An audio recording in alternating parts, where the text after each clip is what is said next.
Hi hello friends, welcome to యోగ్ స్టాక్. 2025లో యుఎస్ రావచ్చా అంటే ఇక్కడ కొంత ఆలోచించాల్సిన టైము. సో దాని గురించి ఈ వీడియోలో మనం డిస్కస్ చేసుకుందాం. దానికంటే ముందు ఒక చిన్న రిక్వెస్ట్ అండి. నేను నిన్న ఒక వీడియోకి నాకు ఒక కామెంట్ వచ్చింది వల్గర్ లాంగ్వేజ్తో. So I do not allow any type of such comments. మీకు నేను చెప్పే ఇన్ఫర్మేషన్ నచ్చితే వినండి, నచ్చకపోతే నో ప్రాబ్లం అండి, వీడియో తీసేసేయండి. సో ప్లీజ్ అండి, అది once again I'm requesting you, కామెంట్స్లో అన్పార్లమెంటరీ లాంగ్వేజ్ కానీ అబ్యూసివ్ లాంగ్వేజ్ కానీ ఎవరు దయచేసి వాడకండి. So next, without wasting time మనం టాపిక్లో కనుక వెళ్తే 2025లో యుఎస్ఏ రావచ్చా?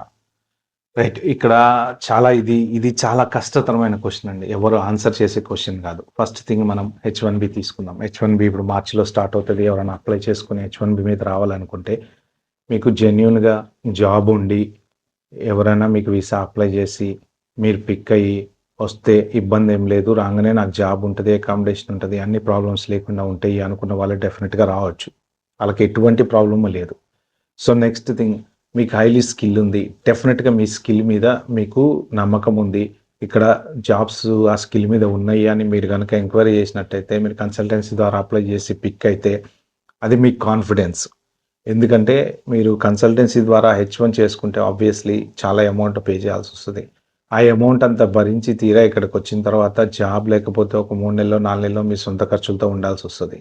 లేదా టెంపరీ జాబులు చేయడానికి ఇప్పుడు ఇదివరకులాగా పరిస్థితి లేదు. సో కాబట్టి అదొక్కటి ఆలోచించుకోండి. మీరు బాగా ఎంక్వైరీ చేసుకోండి. పర్టికులర్ స్కిల్ సెట్కి జాబ్స్ ఉన్నాయా? ఎందుకంటే జాబ్ మార్కెట్ అనేది ఉంటుంది, ఎప్పుడు ఉంటుంది. దొరికే వాళ్ళకి దొరుకుతాయి, దొరకని వాళ్ళకి దొరకదు. అది చెప్పలేము. ఒక్కొక్కసారి అదృష్టం అవ్వచ్చు, ఒక్కొక్కసారి మీ పర్టికులర్ స్కిల్ సెట్కి సడన్గా ఎవరు దొరకకపోయి ఉండొచ్చు. సో కాబట్టి జాబ్స్ అయితే ఉన్నాయి, కానీ జాబ్ మార్కెట్ అయితే డల్గానే ఉంది. ఆబ్వియస్లీ డల్గానే ఉంది. ఎందుకు డల్గా ఉంది అంటే నెంబర్ ఆఫ్ H1 వాళ్ళు ఎక్కువైపోయారు. నెంబర్ ఆఫ్ స్టూడెంట్స్ F1 నుంచి బయటకు వచ్చిన వాళ్ళు ఎక్కువైపోయారు. ఓపీటీ వాళ్ళు ఎక్కువైపోయారు. సో దీనివల్ల ఏంటంటే జాబ్స్ దొరకడం అనేది చాలా కష్టంగా అయిపోయింది. కాబట్టి ఆ పర్టిక్యులర్ స్కిల్ సెట్ ఉంటే మాత్రం డెఫినెట్గా దొరుకుతాయి. లేదు జనరల్గా రొటీన్ జాబులు అందరిలాగా ఉండేటువంటి సబ్జెక్టులు ఎవరన్నా ఉంటే మాత్రం టైం పట్టే ఛాన్సెస్ ఉంటాయి. సో మీరు రావచ్చా వద్దా అంటే ఆలోచించి నిర్ణయం తీసుకోండి. ఎందుకంటే ఎవరు రావద్దని చెప్పరు, రమ్మని చెప్పరు.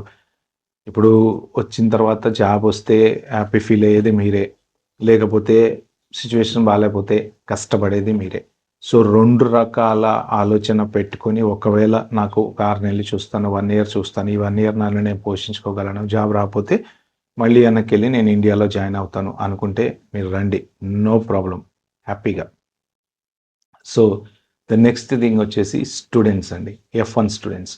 ఈ F1 స్టూడెంట్స్కి ప్రస్తుతము చాలా గడ్డుగాలం నడుస్తుంది. ఎందుకు అంటే 2025లో ట్రంప్ మొన్న ఫిబ్రవరిలో టేక్ ఓవర్ చేసుకున్న దగ్గర నుంచి ఇల్లీగల్ ఎంప్లాయ్మెంట్ అనేది బంద్ చేసేసాడు. So most of the students ఏంటంటే ఇన్ని రోజుల నుంచి మిస్యూజ్ చేసి వాళ్ళు ఇల్లీగల్గా బయట పనిచేయడం, స్టోర్లలో పనిచేయడం చేశారు.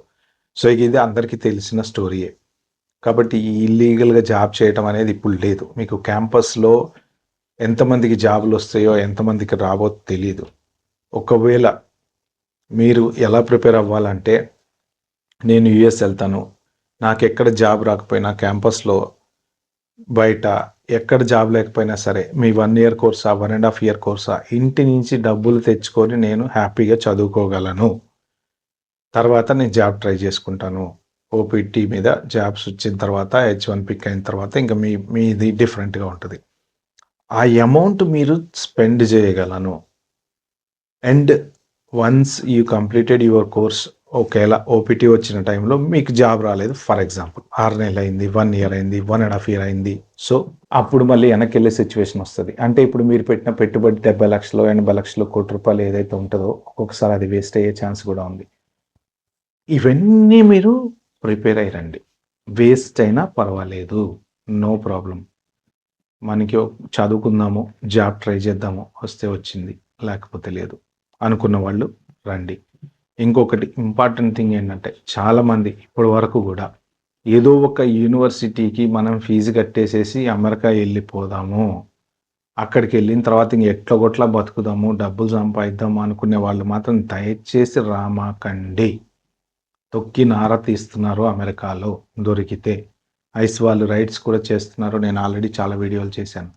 సో కాబట్టి ఎవరైనా సరే జెన్యూన్గా లీగల్గా నేను హ్యాపీగా బతకగలను ఏ తప్పు చేయకుండా అనుకునే వాళ్ళు హ్యాపీగా వెల్కమ్ టు అమెరికా.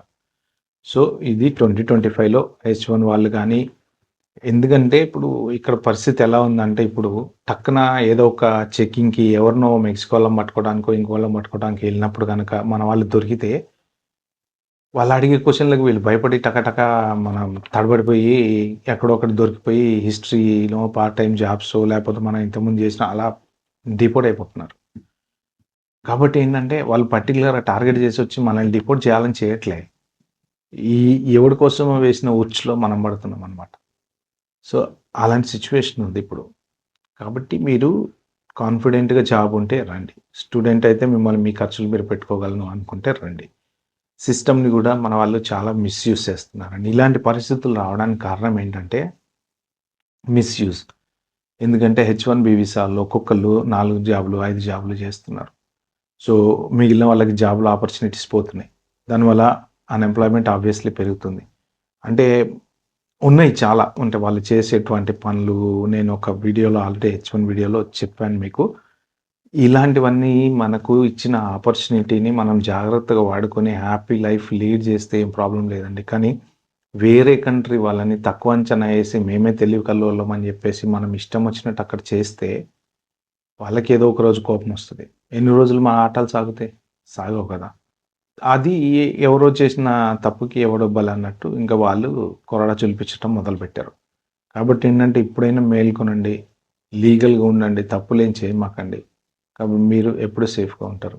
సో ఇది ఫ్రెండ్స్ 2025లో యూఎస్ రావచ్చా అంటే చెప్పిన దాని ప్రకారం జెన్యున్గా ఉంటే రండి.